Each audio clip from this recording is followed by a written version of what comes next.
¿Qué tal? ¿Cómo están? Bienvenidas y bienvenidos nuevamente a otra clase más. Les recuerdo que hoy comenzamos el parcial número 3. Así es que los temas que veamos ahora son prácticamente del último parcial. Vamos a comenzar en el libro, en legislación fiscal, en el libro que ya deben de tener, la unidad número 10 dentro del libro, que sería la página 154. Este libro ya lo tienen, algunas cosas hemos visto en este libro. Así es que todos en la página 155 prácticamente habla sobre formas de extinción de la obligación fiscal, es decir, las formas como yo como contribuyente, cómo puedo terminar pues este pago, ¿no? O darle todos los pagos correspondientes de lo que yo le debo a la autoridad. Primero, siempre en este libro menciona un pequeño mapita para que más o menos veas de una forma general qué temas vas a ver. Forma de extinción de la obligación fiscal. Les repito, página 155. Dice diversas formas en que la obligación fiscal se extingue, se da por hecho que se va a cumplir o se canceló. Está la condonación, la cancelación, la prescripción, el pago y la compensación. Estas son las formas de poder pagar pues prácticamente un crédito fiscal ante la autoridad. También aplica para otras instituciones. Ya depende de cada una cuál te acepte. Dice lo siguiente: cuando el contribuyente identifica sus obligaciones fiscales y ha manifestado ante la autoridad fiscal mediante su inscripción en el Registro Federal de Contribuyentes y de alta a sus obligaciones fiscales, adquiere el compromiso y obligación de realizar y de efectuar varios conceptos relacionados con sus obligaciones fiscales. Prácticamente te está diciendo todas las personas, tanto físicas y morales, que de alguna manera saben que se tienen que dar de alta ante la autoridad, se dan de alta, saben que de todas formas le tienes que pagar. Obviamente la autoridad te dice en diferentes formas de pago. La mayoría de las veces es el pago normal, ese pago en el que pagas con dinero, ¿no? Pero hay otras formas también de pagar dependiendo de las circunstancias en las que estés. Para que el contribuyente se encuentre en el orden de cumplimiento, es necesario ubicar sus obligaciones y determinar las diversas formas de extinguir, como puede ser el pago, que es la más común, la que la mayoría hace, la compensación, la condonación, la cancelación o la prescripción y caducidad. En la parte de la compensación todavía no queda muy claro, ya que con las nuevas reglas del presidente actual, él rechazaba ya quitar esta forma de extinción de pago. De todas formas la vamos a ver para que vean más o menos de qué trata esa parte de la compensación, que anda todavía en que si la quitamos para que ya no exista, entonces los contribuyentes ya no pueden utilizar esa, ¿no? Pero bueno, eso todavía estamos en veremos, pero es una iniciativa que se hizo en esta gestión de este presidente.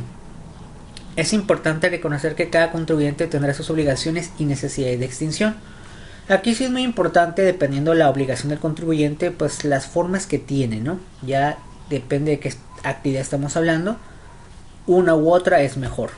El contribuyente dependerá cuál será la que le corresponda, dependiendo de las circunstancias, el momento y la época.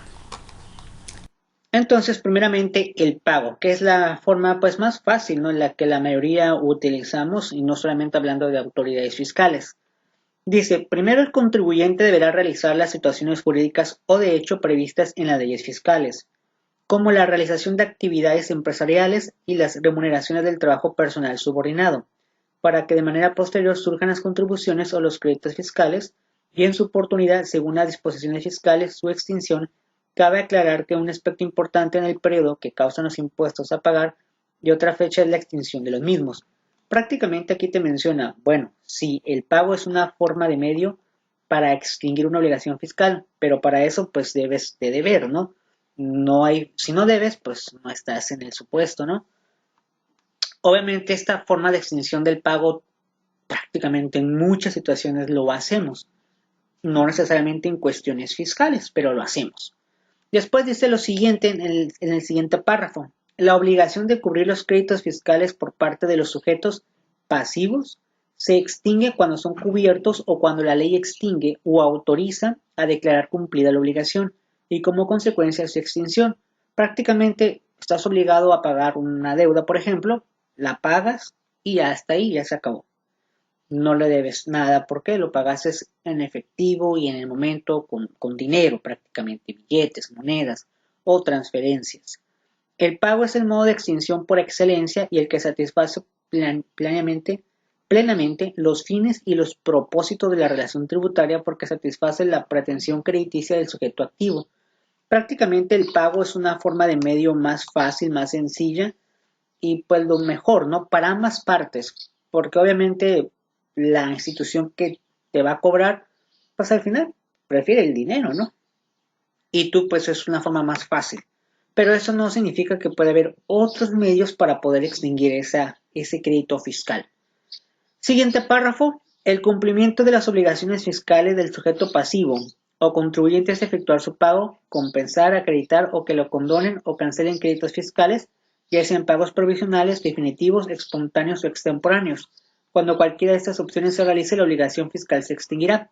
Si bien es cierto, sabemos que pagar, es decir, agarrar el dinero y pagarlo, es un medio de extinción, pero tiene variantes. O sea, hay diferentes formas de pagar con dinero. Pues es parecido cuando ustedes van y compran un producto a crédito. Pues tienes dos formas, o lo pagas todo de una vez o lo das por partes. Igual con la autoridad puede pasar algo parecido. O sea, la autoridad sí se presta para, oye, no tienes el dinero para pagarme lo que debes. Bueno, estas son las opciones que tienes para que tú puedas pagar sin ningún problema y pues no te metes en problemas fiscales ni nada por el estilo. Quiero aclarar que esto puede aplicar a otras instituciones, no solamente de autoridades. Vamos a ir con el primero, vamos a ir con este que es el pago liso y llano, así se llama el término. Es el que se efectúa sin objeción alguna, es decir, el sujeto pasivo cubre el crédito fiscal conforme a lo que indica la ley. Este pago puede ser realizado de más o indebidamente por parte del contribuyente, lo que origina un saldo a favor del cual podría solicitar su devolución. Prácticamente esta forma de pago es como la más fácil, la más sencilla. ¿Sabes cuánto debes? Sí, lo pago. No pasa nada. Posteriormente continuamos con el de pago en garantía. Es el que realiza el particular sin que exista obligación fiscal para asegurar el cumplimiento de la misma en caso de llegar a coincidir en el futuro con la hipótesis prevista en la ley. Este de pago en garantía es como anticipándote tú a pagar a alguien o dejar algo como a cambio para que en caso de que tú no puedas pagar, pues se pague. Podemos decir que es parecido a un aval o alguna aseguradora o un tipo seguro. Normalmente esto casi no es muy utilizado, pero algunas empresas prefieren asegurar a veces pagos ante las autoridades, sobre todo empresas muy grandes, por si llega a existir algo, ¿no? Pero bueno, es una opción que tienes.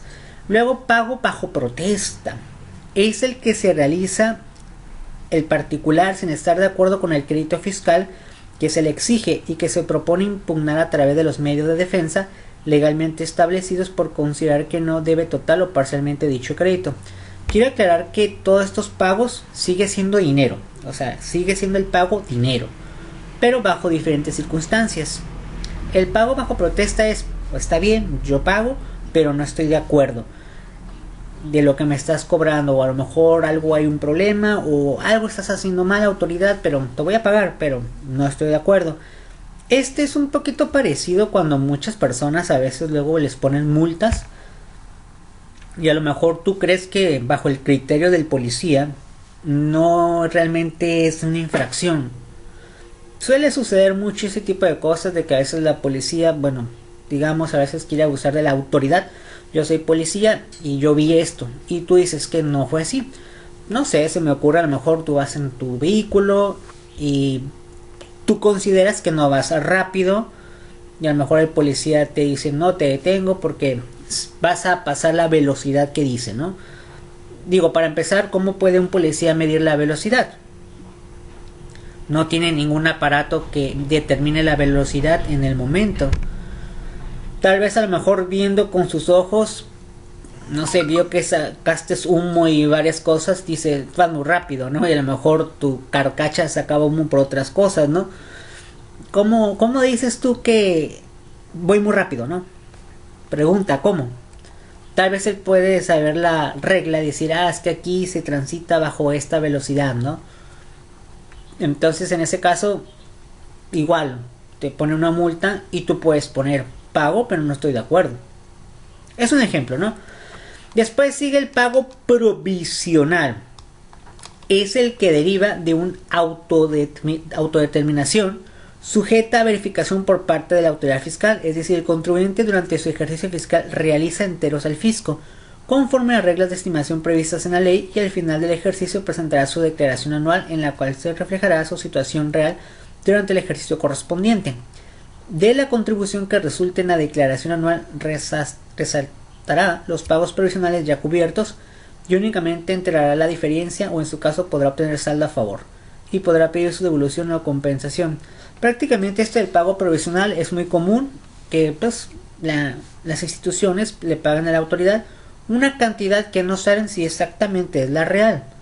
Pagan, digamos, por parcialidades, y al final, si a lo mejor pagaste de más, pues te lo regresan, ¿no? Es una forma de pago, pero al final es dinero el que estás proporcionando, ¿no? Después, pago definitivo. Es el que deriva de una autodeterminación no sujeta a verificación por parte del fisco. Es decir, en este caso el contribuyente presenta su declaración definitiva para el pago de la contribución, indicando cuál es su situación con motivo de adecuación de la hipótesis normativa, y señalará la cuantía de su adeudo, y el fisco la acepta como se presenta. Prácticamente es pagar y punto. Ya, definitivamente pago todo lo que debo, etcétera, ¿no? Pagos oportunos sucede cuando el sujeto pasivo, de manera posterior a la generación del crédito fiscal, paga más tardar en la fecha que menciona las disposiciones fiscales. Prácticamente pago a tiempo. Así de sencillo. Pagué a tiempo. Pago oportuno, ¿no? Pago extemporáneo. El pago se realiza de forma posterior a los plazos señalados de acuerdo a las disposiciones fiscales vigentes. Es decir, pago, pero pagué fuera de plazo. Es decir, pues se me olvidó... no vi la fecha y pues te pago, pero te pago después, ¿no? Después, pagos en parcialidades. Radica en pagar los créditos fiscales en abonos, ¿no? Parecido a tiendas Electra, abonos chiquititos, ¿no? O parcialidades, conforme al artículo 66 y 66A del Código Fiscal de la Federación. Para aplicar esta opción es necesario solicitar la autorización correspondiente. Hay que aclarar que tienes que tú pedirle a la autoridad, no es como que, bueno, la autoridad no me dijo nada, pero yo lo voy a pagar por partes. Eso no es válido. Tienes que hablar con la autoridad y comentarle, ¿sabes qué? Pues sí te pienso pagar, pero pagos chiquititos, por favor. Y ya, se fundamenta en el artículo 66, en el 66, 6A de este Código Fiscal de la Federación. ¿Qué tienen que hacer? Simplemente la actividad de aprendizaje. De todas formas, esto lo voy a poner en Classroom. Vamos a leerlo nada más para que sepan lo que tengan que hacer. Lee en este libro los temas relativos al pago de impuestos de contribuyentes. Solamente leen la parte de los pagos, nada más. Una pequeña presentación o portada. Pago de impuestos a cargo del contribuyente. Aquí pueden ustedes investigar un poquito del tema, no necesariamente de este libro, solamente referente a los pagos, nada más. Mínimo 2 hojas, no ocupamos tanto. De todas formas, lo voy a poner esto en la parte de Classroom bien explicado. Ahora sí, vámonos con lo que es ICR. Ok, ICR, artículo... Bueno, el artículo 14, sí lo vimos. El artículo 15 nos quedamos en el artículo 4. Perdón, artículo 5. Que era que también el IMSS, igual como la autoridad fiscal, pues igual va a hacer visitas domiciliarias, te va a requerir cosas. ¿Y a qué va? Muchos pensarán, bueno, pero ¿a qué puede ir una institución que da seguro, no? Pues normalmente va a revisar pues la cuestión de la higiene y la seguridad dentro de las instalaciones. También que se cumplan los protocolos en todos los sentidos referente a la salud. También en cuestiones de pago del seguro social. Igual como si fuera una autoridad tipo Hacienda, también van los del IMSS. En el caso de la autoridad del IMSS es más complicado, el IMSS es más tajante y no se anda con muchos rodeos, no pierde el tiempo, él va a lo que va y punto. Siguiente fracción, tratándose de patrones que se dediquen en forma permanente o esporádica a la actividad de la construcción deberán expedir y entregar a cada trabajador constancia escrita del número de días trabajados y del salario percibido semanal o quincenalmente conforme a los periodos de pago establecidos, los cuales en su caso podrán ser exhibidas por los trabajadores para acreditar sus derechos. Vamos a leer este párrafo y te explicamos, ya que esta forma de trabajo es algo muy interesante, porque pues muchos podrán pensar, bueno, hay trabajos que son permanentes siempre. Por ejemplo, una empresa, pues siempre va a estar la empresa ahí, ¿no? Y prácticamente todos los años pues la gente va a trabajar. Pero ¿qué pasa en las construcciones? Normalmente las construcciones son por etapas, es decir, puedes un día decir, quiero que me hagan una maquiladora, y te van a decir, tarda nomás 2 meses. Y ya, 2 meses, nada más. Y en 2 meses pues tienen que trabajar rápidamente para hacer tu instalación y bye bye. Pero esos 2 meses la empresa que lo hace pues tiene que tener trabajadores. Y no se trata de, pues como son de la construcción, pues nada más el primero que pase le voy a decir que le ofrezco trabajo 2 meses, le pago y ya. No, también están obligados a pagar el seguro social. Obviamente en la vida real puede ser que a lo mejor no pase, ¿no? Pues, se entiende. Pero normalmente las empresas de construcción grandes pues sí lo hacen, ¿no? O sea, no es como que vayan a decir a la autoridad, no lo voy a hacer. La verdad es que la mayoría lo hacen. Tal vez a lo mejor en gente común, hay mucha gente común que se dice llamar contratistas, pero el contratistas no tienen nada, porque lo único que hacen es, sí, contratan trabajadores, pero a veces ellos ni siquiera están con la autoridad ni nada. Es decir, es un albañil que dice, pues yo sé de albañilería, sé de carpintería, sé de otras cosas, me junto a unos chalanes, busco trabajos, obviamente yo le cobro una cantidad moderable a la persona, y pues prácticamente que lo hagan ellos, ¿no? Y ya me pongo a buscarles trabajo, a lo mejor sí les doy algo de ahí de que comida, cosas así, pero realmente eso es un negocio. Entonces, ¿por qué no registrarse ante la autoridad? Y igual, como al final es un trabajo, ¿no? Pero bueno, en la vida real pasan muchas cosas muy diferentes, ¿no? Entonces aquí, de acuerdo al artículo, decía, la fracción dice, asimismo deberán cubrir las cuotas patronales. Igual, son patrones, aun en el caso de que no sea posible determinar él o los trabajadores a quienes se deben aplicar. Por incumplimiento del patrón a las obligaciones previstas en las fracciones anteriores, en este último caso su monto se destinará a la Reserva General Financiera y Actuarial a que se refiere el artículo 280, fracción 4 de esta ley, sin perjuicio de aquellos trabajadores que acrediten sus derechos y les otorguen las prestaciones diferidas que les correspondan. Después otra fracción, cumplir con las obligaciones que les impone el capítulo 6 del título 2 de esta ley, en relación con el seguro de retiro, cesantía en edad avanzada y vejez. Obviamente pues todas las empresas deben estar pues comprometidas con personas que en su momento ya van a llegar a retirarse, pues bueno, ayudarles en lo que les corresponda, ¿no? Cumplir con las leyes y demás reglamentos, no precisamente puras del IMSS, pueden ser otras leyes también. Expedir y entregar, tratándose de trabajadores eventuales de la ciudad o del campo, constancia de los días laborados de acuerdo a lo que establezcan los reglamentos respectivos. Hay muchos tipos de trabajos, a lo mejor que mucha gente podrá pensar, no creo que se le pueda dar un seguro a esa persona que nomás va 2 semanas, por ejemplo. Imagínense 2 personas que contratan por 2 semanas. Muchos podrán pensar, no, pues no ocupan seguro, ¿no? Pero aunque sea una semana, un mes, 2 meses, igual un documento donde diga cuántos trabajaste y su seguro. Las disposiciones contenidas en la fracción de la 1 a la 4 no son aplicables en los casos de construcción, ampliación o reparación de inmuebles, cuando los trabajos se realicen en forma personal por el propietario o bien por obras realizadas por cooperación comunitaria, debiendo comprobar el hecho o en los términos del reglamento respectivo. Aquí se refiere que si yo soy solo, yo solito, yo solo, no trabajo para nadie, no soy solito, sé de albañilería, sé de plomería, y lo hago yo solo, pero yo solo, no estoy de alguna manera obligado a darme seguro a mí mismo. Más sin embargo, ya habíamos dicho que puede ser voluntario para que tú también tengas a tu favor. Esa es una opción. O la otra, que normalmente no suele suceder, pero a veces pasa de que, por ejemplo, no sé, se me ocurre, a veces hay personas que les gusta ayudar a otros. O sea, es por algo, por ayudar.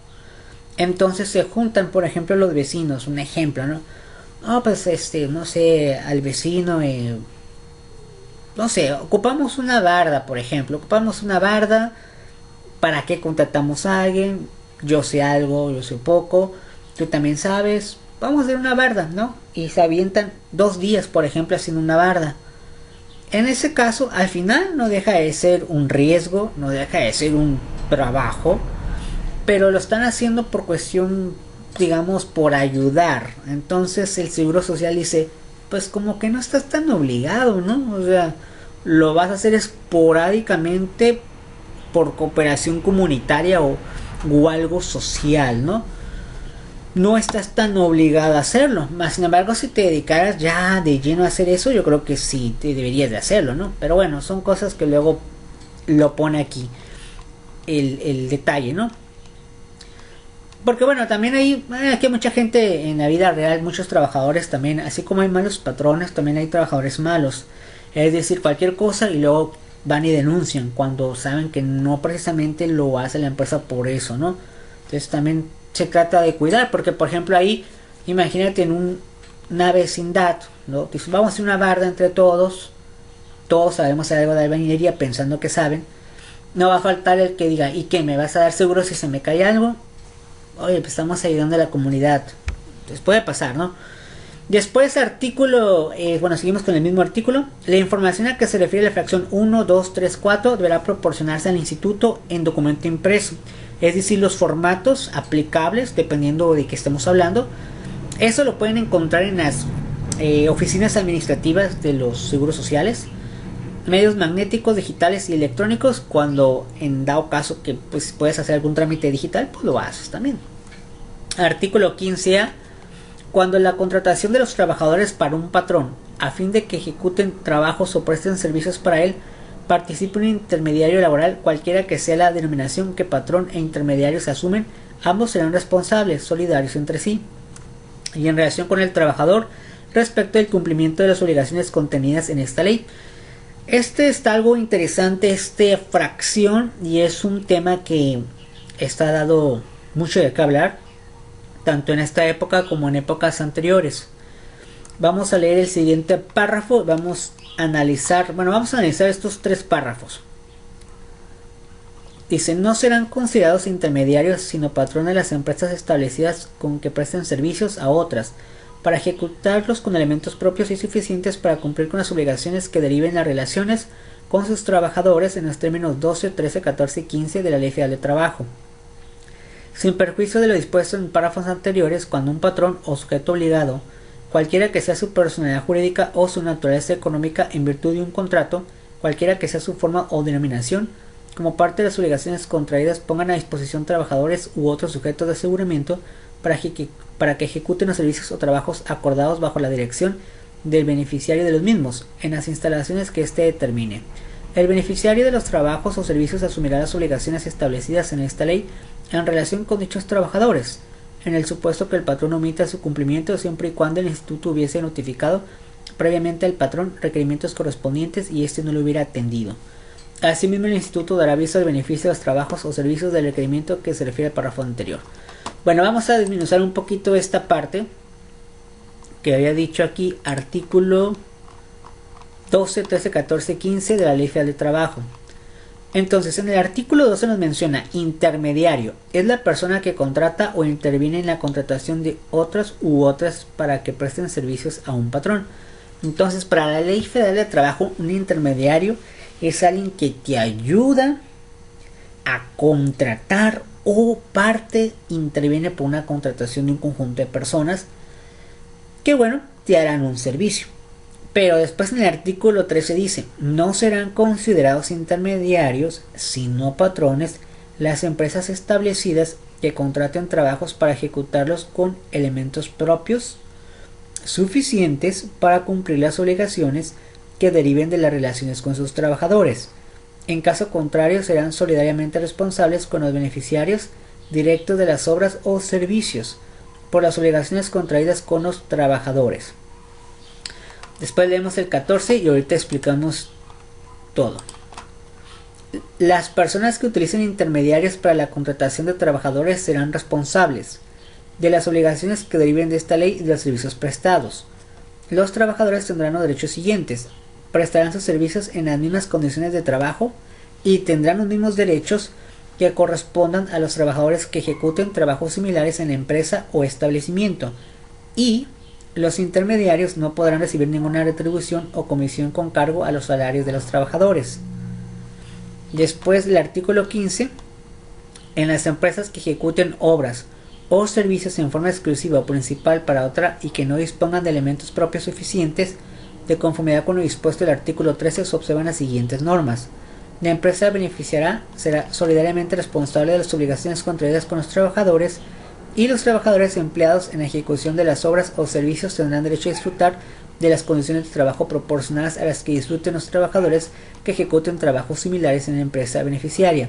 Para determinar la proporción se tomarán en consideración las diferencias que existen en los salarios mínimos que rigen en el área geográfica de aplicación en que se encuentran instaladas las empresas y las demás circunstancias que pueden influir en las condiciones de trabajo. Aquí pues es un poquito de revuelto, porque antes pues simplemente era el patrón, te contrataba y hasta ahí. Pasa el tiempo y bueno, las tecnologías, los avances, todo, a alguien se le ocurre decir, bueno, ¿por qué no habrá empresas que contraten mejor a otras personas? Y si yo requiero su servicio, lo contrato para que me haga esto, pero yo no soy su patrón. Que es lo mejor utilizado, conocido como outsourcing, que llegó a ser un problema porque antes no estaban tan reglamentadas. Y pues a veces eso afectaba pues a los trabajadores, porque era una forma fácil y sencilla de evadir muchas cosas. Así es que pues vamos a analizar esa parte que viene aquí en el artículo 15A. Vamos a ver de qué manera afecta o de qué manera ayuda. Por ejemplo, una persona bien puede ser contratada y a lo mejor con un sueldo muy bajo. Algunas outsourcing antes no proporcionaban seguros, y pues para la empresa era así como, bueno, pues mejor contrato a esa persona, pago menos que una persona que yo contrato, porque si yo contrato a una persona como empresa tengo que darle seguro y muchas cosas, ¿no? Eran algunas injusticias que se hacían. Posteriormente se fueron afirmando y modificando las reglas para que también outsourcing se hiciera responsable y también el patrón fuera compartido. O en algunos casos, oye, si eres un prestador de servicio independiente, pues tú tienes la obligación de darle trabajo y todo bien seguro, todo. Obviamente en la vida real pasan muchas cosas, ya saben que bueno, muchas cosas no son como realmente la ley viene ahí, ¿no? Muchas cosas de mala situación se ponen porque hay empresas que pues se creaban muchas outsourcing fantasmas también, en fin, muchas cosas, ¿no? El tiempo ya está apremiando. Rápidamente quedamos pendiente con ese artículo. Hoy actualmente los outsourcing ya están por quitarse, porque en un momento fueron buenos entre comillas, pero también muchas injusticias con muchos empleados, que muchos trabajaron en esas compañías y al final no recibían ni seguro. Sí recibían su sueldo, pero no seguro, no antigüedades, muchas cosas malas, ¿no? Aparentemente ya las van a quitar, igual andan en eso de quitarlas mejor o que sean bien reglamentadas, ¿no? Porque pues sí, creo que hay más injusticias que ayuda, porque al final no hay como que la empresa contrata a su personal, aunque le tengas que dar seguro, pero es tuyo pues, y allá no había una identidad, ¿no? Por mencionar algunos ejemplos. Bueno, avisos, rápidamente avisos. El examen es durante esta semana. El examen se lo voy a proporcionar a partir del día lunes por medio de correo electrónico. A partir del lunes ya lo van a estar recibiendo. Pues tienen prácticamente una semana para el día que ustedes se les acomode hacer el examen. Recuerden que esto que acabamos de ver no viene, sino lo anterior. Solamente segundo parcial de impuestos viene examen. Y pues ya cada quien lo hace de acuerdo al tiempo. Recuerden que tiene temporizador, es individual y pues ya cada quien lo hace, ¿no? Durante la semana. Y bueno, estaré viendo las exposiciones, aquellos que ya los entregaron. Los que no han entregado su exposición por cualquier motivo tienen todavía durante este sábado para enviarlo, no hay ningún inconveniente. Y pues ya la próxima semana les tendría la calificación tanto de legislación como de impuestos, para que bueno, puedan ver su calificación del segundo parcial. Recuerden que los decimales yo no los redondeo hasta el final, ya se redondea todo. Si a alguien le toca 9.3, pues es 9.3. Si a alguien le toca 7.6, 7.6. Los decimales no lo redondeo hasta el final, porque si yo lo redondeara desde un principio, va a bajar más la calificación. Entonces no siempre va a beneficiar. Y pues espero no darles más calificación de las que les corresponde. Espero no subir calificaciones y ponerle más cuando realmente es menos. Y bueno, pues hasta aquí la vamos a dejar. Así es que muchísimas gracias a todos aquellos que estuvieron presentes. Se les agradece, muchísimas gracias. Y pues nos vemos hasta la próxima clase. Les recuerdo la tarea de impuestos se los pongo ahorita en Classroom. Y pues lo demás también. Recuerden la participación. A partir de ahora es puro tercer parcial ya. Muchísimas gracias a cada uno de ustedes. Y pues nos vemos hasta la próxima. Hasta luego. Y bueno, pues esperen su examen a partir del día lunes. Muchísimas gracias y nos vemos hasta la próxima.